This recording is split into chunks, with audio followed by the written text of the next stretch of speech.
اعوذ باللہ من الشیطان الرجیم بسم اللہ الرحمن الرحیم۔ حضرت عبداللہ بن عمر رضی اللہ تعالیٰ عنہ سے روایت ہے کہ نبی صلی اللہ علیہ وآلہ وسلم اپنی سواری کو سامنے عرض میں رکھ کر نماز پڑھتے۔ عبید اللہ نے کہا، میں نے نافع سے پوچھا، جب سواری اچھلنے کودنے لگتی تو آپ صلی اللہ علیہ وآلہ وسلم کیا کرتے؟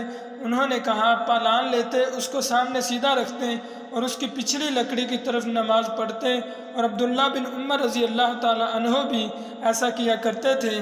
حضرت عائشہ رضی اللہ تعالیٰ عنہ سے روایت ہے، انہوں نے کہا، تم لوگوں نے ہم کو کتے گدھے کے برابر کر دیا، حالانکہ میں چارپائی پر لیٹی رہتی تھی اور نبی کریم صلی اللہ علیہ وآلہ وسلم تشریف لاتے اور چارپائی کے بیچ میں آ جاتے، پھر نماز پڑھتے۔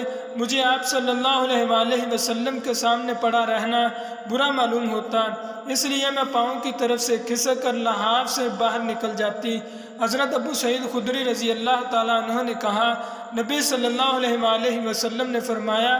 دوسری سند ابو صالح سمان نے بیان کیا کہ انہوں نے ابو سعید خدری رضی اللہ تعالیٰ عنہ کو دیکھا جو جمعہ کے دن لوگوں سے کچھ آڑ کیے ہوئے نماز پڑھ رہے تھے۔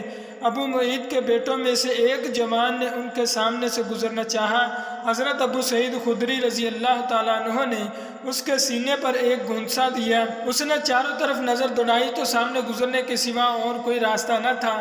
اس نے پھر گزرنا چاہا، مگر ابو سعید خدری رضی اللہ تعالیٰ عنہ نے پہلے سے بھی زیادہ زور سے ایک گھونسا لگایا۔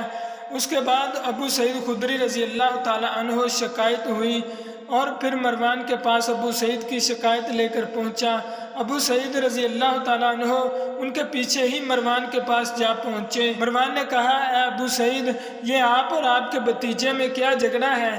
ابو سعید رضی اللہ تعالیٰ عنہ نے کہا، میں نے نبی صلی اللہ علیہ وآلہ وسلم سے سنا، آپ صلی اللہ علیہ وآلہ وسلم فرماتے تھے، تم میں سے جب کوئی لوگوں سے آڑ کر کے اس طرف نماز پڑھے، پھر کوئی اس کے سامنے سے گزرنا چاہے، یعنی آڑ کے اندر، تو اس کو روکے، اگر وہ نہ مانے تو اس سے لڑے، کیونکہ وہ شیطان ہے۔